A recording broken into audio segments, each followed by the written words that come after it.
There's a quiet lie sitting at the center of modern retirement advice. It doesn't scream, it doesn't look dangerous. In fact, it usually shows up dressed like wisdom, looking careful, responsible, even smart. The lie is this, that retirement is mostly about building the biggest pile of money you can and then hoping that pile behaves itself for the next 20 or 30 years. That sounds reasonable. It even sounds mature. But it quietly pushes people toward the wrong goal. Because the real question isn't how big your savings account looks on paper. It's how much dependable income shows up in your life every single month once work stops. That is the question.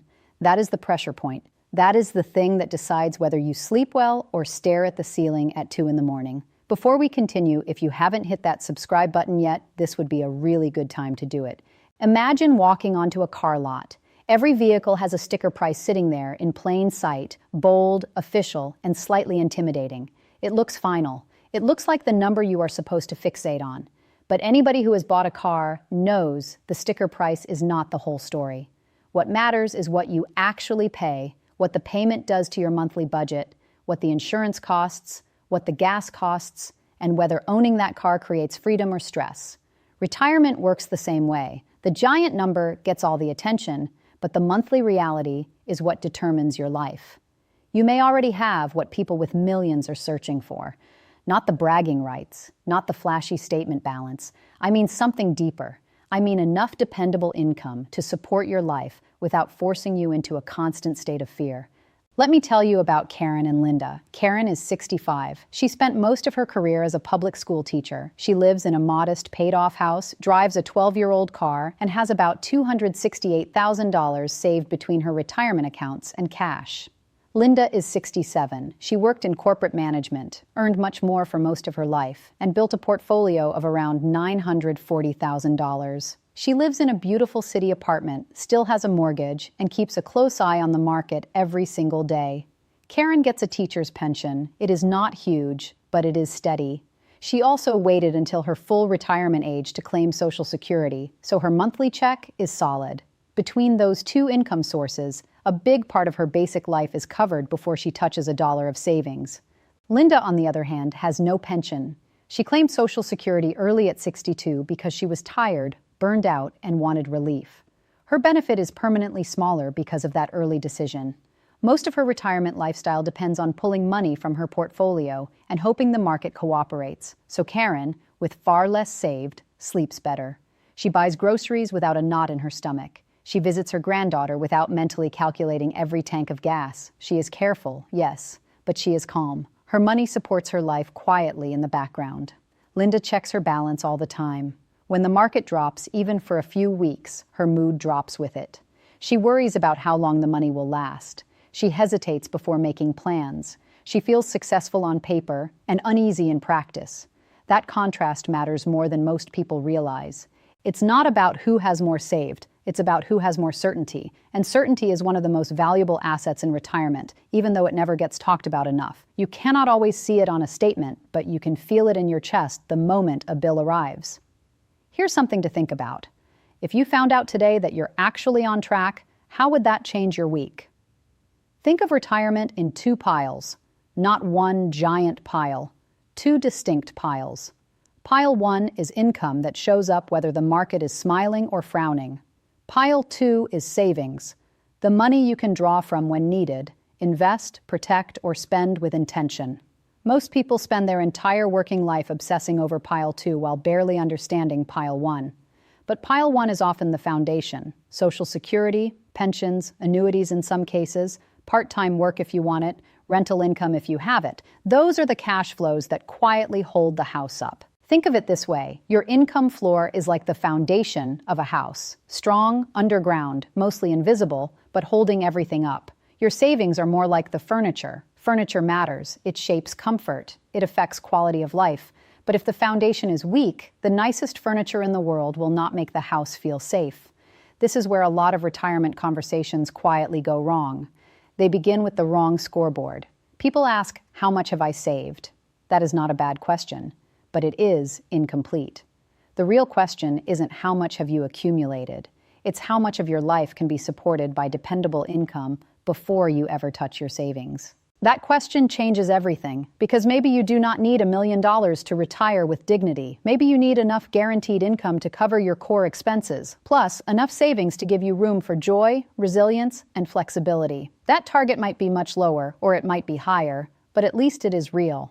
Now let's talk about Social Security, because this is one of the most misunderstood pieces of the whole puzzle. People often ask, should I take it at 62, wait until full retirement age, or hold out until 70? And they usually want a clean, universal answer. But the real question isn't what is the best age on paper. It's what is the best decision for your life right now. Your health matters. Your spouse matters. Your work situation matters. Your savings matter. Your need for income matters. The numbers never exist in a vacuum. If you claim at 62, your monthly benefit is reduced for life. That is the trade-off. You get the checks earlier, but the checks are smaller. If you wait until full retirement age, you get your standard benefit. If you wait until 70, the monthly amount grows even more. That growth can be powerful. Especially if you are healthy, expect a long life, or you are the higher earner in a marriage. Why? Because the larger benefit can become a larger survivor benefit too. That means if one spouse dies, the surviving spouse may be protected by the higher check. That is not just math. That is family planning. And family planning in retirement is not only about vacations and grandchildren, it is about what happens when one income disappears, when one person is left to handle the bills, when grief shows up and money stress tries to creep in beside it. Survivor planning is one of those quiet topics people avoid, but it matters deeply. If you are married, especially if one spouse earned much more than the other, the timing decision can shape the household for decades. The higher earner delaying can sometimes create a stronger safety net for both people, not just for the person claiming. That is why this decision should never be made in isolation. Think of Social Security not as an endpoint, but as a safety net, one you paid into your whole life, one designed to catch you when you need it most. The question is not whether the net exists. The question is how tightly or loosely you want it stretched beneath your future. That is why timing matters, not because there is one perfect answer for everyone, but because the wrong answer for you can silently reduce flexibility later when you may need it most. Again, this is not about perfection. It is about clarity. It is about making a decision with open eyes instead of tired instincts. Now let's bring pensions into the picture, because pensions are often either ignored or badly underestimated. If you have a pension, even a modest one, you may be standing on a much stronger financial foundation than you realize. But many people do not know how to value it, so they treat it like background noise. That is a mistake. A pension is not just a monthly check. It is a stream of predictable income that somebody with no pension might have to spend hundreds of thousands of dollars to recreate. Let that sink in. The monthly amount may look ordinary, but the value behind it can be enormous. Imagine someone receives $2,000 a month from a pension for life. To create something like that from savings alone, especially safely, you might need a very large pile of money. Suddenly the person with the smaller investment account, but the pension does not look so small anymore, do they? This is one reason the $1 million myth is so misleading. $1 million means different things depending on what kind of income support sits underneath it. Someone with a pension and strong Social Security may need far less saved than someone with no pension and weak Social Security. Context is everything. Will the bills be paid? Will the rent or property tax be manageable? Will the groceries feel reasonable? Will you be able to replace a water heater without panic? Will you be able to help a family member if needed without blowing up your own future? These are the questions that matter. So when you think about a pension, do not think of it as just a line item. Think of it as pressure relief. Think of it as stability purchased by years of work. Think of it as a paycheck that kept one promise after your job stopped making promises. That kind of reliability has emotional value, not just financial value. Here's something most people never consider. Do you know the difference between what you need and what you want in retirement? Your basics are housing, food, utilities, insurance, transportation, healthcare, taxes, and the little recurring costs that quietly creep through the month, whether you notice them or not. If your guaranteed income covers a meaningful chunk of that list, your retirement plan may be stronger than your account balance suggests. That brings us to inflation, the silent eroder that slowly changes the shape of retirement over time. Inflation is like an ice cube in the sun. It does not melt all at once. It nudges. It creeps. It slowly raises the cost of groceries, repairs, prescriptions, insurance, and almost everything else. If you ignore inflation, your plan can look solid today and shaky later. That is one reason cost of living adjustments matter. If part of your income rises over time, even imperfectly, that can help protect your purchasing power. It is not magic. It does not solve everything, but it helps slow the erosion. Social Security has cost of living adjustments, often called COLA. That means the benefit can increase over time when inflation rises. Now, those increases do not always perfectly match your personal expenses, especially healthcare, but a rising income source is still very different from a fixed one that never moves. And if you have a pension, you need to know whether it has any inflation adjustment at all. Some do. Many do not. That detail matters more than people think. A fixed pension can feel solid at first, but lose buying power quietly over a long retirement. Again, the danger is not always loud. It often arrives silently. Let me ask you something. Do you know what your monthly income will actually look like when you retire? Be honest with yourself. Not the dream version, not the best case version, the actual likely version. After taxes, after premiums, after the things that quietly get deducted before money ever feels like yours. Many people know their big savings number, but they do not know their monthly retirement paycheck. That gap creates fear. This is also where expense underestimation becomes dangerous. A lot of people think retirement automatically means lower spending across the board. Sometimes that happens. Work costs go away. Commuting drops. Maybe the mortgage is gone. But other costs rise quietly in the background. Healthcare can rise, home maintenance can rise, insurance can rise, family support can rise. Even simple things like dining out, hobbies, and travel can drift upward because you finally have time to do them. Retirement can be cheaper in some ways and more expensive in others. You need to know which version is yours. Stop measuring yourself against everyone else. Start focusing on what truly gives you freedom. That may mean a smaller house and less stress. It may mean delaying retirement a bit for a larger income floor. It may mean working part-time because you enjoy the rhythm and the cushion. Freedom can look surprisingly ordinary. Let's talk about sequence of returns risk, because it sounds technical, but the idea is simple. Picture two people with the same amount saved. They both retire with identical portfolios. One gets strong market returns early in retirement. The other gets a bad downturn right away. Same savings. Very different outcomes. This is another reason dependable income matters so much. The more of your basic life that is covered by Social Security, a pension, or another reliable income stream, the less pressure you put on your investments during bad years. You give your savings more room to breathe, more room to recover, more room to stay useful. Sequence risk is one of those ideas that sounds abstract until it becomes personal. Suddenly, the market drop is not just a chart on a screen. It is the grocery bill. It is the property tax payment. It is the roof repair. That is why income and savings should not be treated as the same tool. They do different jobs.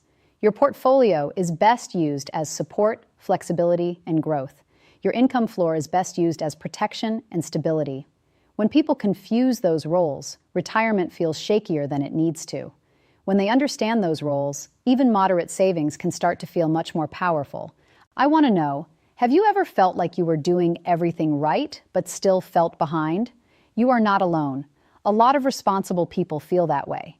They worked hard, they saved consistently, they paid off debt, they skipped plenty of pleasures along the way. And yet, because their account is not some giant round number, they quietly carry the feeling that they failed some invisible test. But maybe the test was written badly. Maybe the scoreboard was flawed from the beginning. Maybe the standard you have been using was built for headlines, not for humans. If your retirement income can support your life, then your future may be stronger than your fear has allowed you to believe. Retirement isn't about how much you've accumulated. It's about whether your income can support your life. That sentence can feel almost too simple, but simple is not the same as shallow. Simple is often where truth lives. We just tend to miss it because complexity sounds more impressive. Now, none of this means you should stop saving. Quite the opposite. It means you should save with purpose. Build assets? Yes, but build them in a way that supports income, resilience, and choices. The goal is not to die with the prettiest statement. The goal is to live with steadiness while you are still here. Sometimes that means working 1 or 2 years longer than you originally planned. Not forever. just long enough to raise your Social Security benefit, reduce the years your portfolio must cover, or finish paying off a lingering debt. Small timing changes can create big, long-term effects. Sometimes it means looking at your housing and asking hard questions. Is this home still serving you, or are you serving the home? Is it giving comfort or silently draining cash and energy? A paid-off, modest home can create freedom. A beautiful, expensive home can quietly trap a retirement that looks strong on paper. Sometimes it means talking honestly with your spouse for the first time in a while, not just about dreams, but about what happens if one of you dies first, what income remains, what bills stay, what care might cost, and what each of you actually understands about the money. Silence in marriage can become expensive later. Here's a question for the married folks. Have you and your spouse ever actually talked about what happens if one of you is gone? That conversation is uncomfortable. I know it is, but avoiding it does not protect you. It only protects your discomfort for a little while. Eventually, life asks the question anyway, and when it does, you want answers, not confusion. Survivor planning means knowing which Social Security benefit stays, which pension options continue, what insurance exists, what accounts are where, and what bills would change. It means making sure one person is not carrying all the knowledge while the other carries all the risk. That imbalance quietly hurts families all the time. And since we are being honest, let's say something else clearly. Retirement planning is not just math. It is emotional. It is identity. It is fear. It is relief. It is the strange feeling of spending money after a lifetime of being told to save it. That transition is harder than many people expect. Some people retire and keep living like they are still in accumulation mode. They do not spend. They do not relax. They do not trust the plan, even when the plan works. They keep hoarding because the habit of caution is deeply wired. Again, this is where income helps. Income feels more spendable than a shrinking account balance. If your checking account receives steady money every month, you are more likely to use it for life as intended. If all your security feels tied up in a portfolio you must sell pieces of, every withdrawal can feel like loss, even when it is reasonable. That emotional difference matters more than spreadsheets admit. The goal isn't just to survive retirement. The goal is to enjoy it, not recklessly, not blindly, but genuinely. To buy lunch without guilt once in a while. To visit people you love. To fix what needs fixing. To rest without feeling like every ordinary pleasure is a threat to your future. That is what a pension can do. That is what a stronger Social Security decision can do. That is what understanding your expenses can do. These things do not merely improve the math. They improve the feeling of your days. They quietly remove the invisible weight from your shoulders. Think of financial stress like carrying a backpack all day. At first you barely notice it. Then your shoulders tighten. Your neck gets sore. Your patience gets thinner. You adapt, but you do not thrive. A stronger income floor does not solve every problem, but it can take a surprising amount of weight out of that backpack, and that is why starting a pension plan, joining one, valuing one properly, or protecting one can be such a powerful move. Because you are not just buying future dollars, you are building future steadiness. You are creating a source of income that does not ask the market for permission to arrive. If your employer offers a pension plan or a pension-like option, pay attention to it. Learn the formula, learn the vesting rules, learn what happens if you stay, what happens if you leave, and what options exist at retirement. Too many people ignore these details until the window for better decisions has already passed. If you do not have a traditional pension, the lesson still applies. You can still think in pension terms. You can still ask how much dependable income your future will have. You can still build toward that outcome through Social Security timing, disciplined saving, smart spending, and sometimes products designed for income if they fit carefully. But the mindset has to shift first. The real question isn't how do I chase the biggest number possible. It's how do I create the strongest balance between dependable income, manageable expenses, and flexible savings. Once you ask the right question, better decisions start to appear. Quick question for you. If your retirement income was completely guaranteed for life, would you feel different right now? Most people would. Their shoulders would drop. Their breathing would change. Their need to check the market every hour would probably fade. That reaction tells you something important. It tells you that certainty has real value, even if it is harder to brag about than a giant portfolio. So let's make this practical. If you want a stronger retirement, or if you want to understand whether you are already closer than you think, start by calculating your essential monthly expenses, not rough guesses, real numbers. Housing, food, utilities, insurance, transportation, healthcare, taxes, and the small recurring costs you usually forget.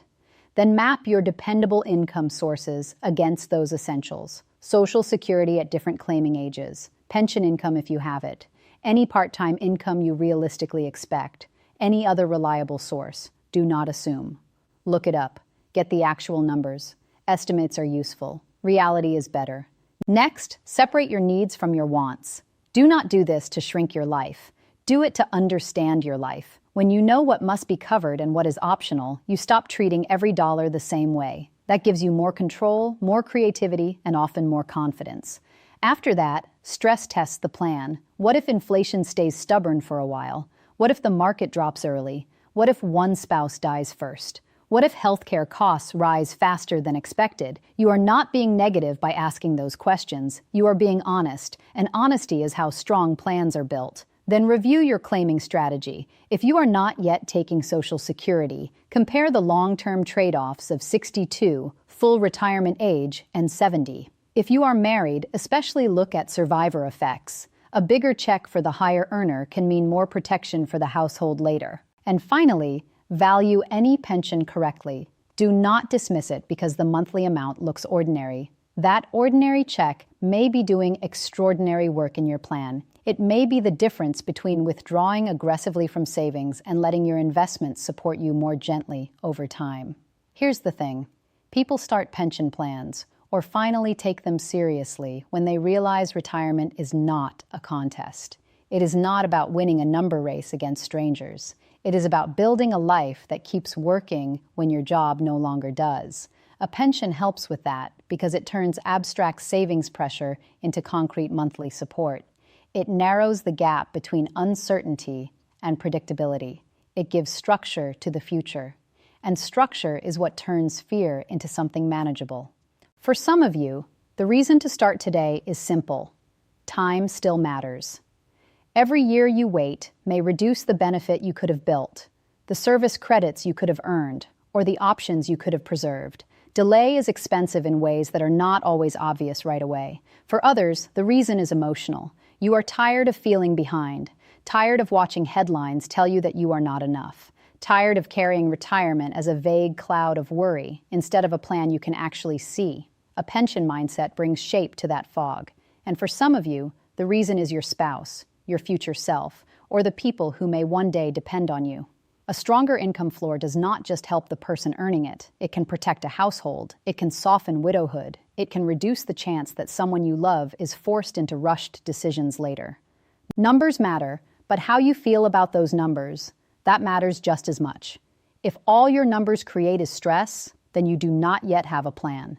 You have data without direction. The purpose of planning is not just accuracy, it is peace. Karen understood that without using fancy language. She built a life around steadiness. Linda built impressive wealth but never fully converted it into emotional security. That does not mean Linda failed. It means she may need a better structure, a clearer income plan, and a different way of measuring success. And maybe that is where you are too, not failing. Just measuring with the wrong ruler, looking at the wrong pile first, letting the loudest part of retirement advice drown out the part that actually supports your life. The beautiful thing is that this can change quickly once you see it.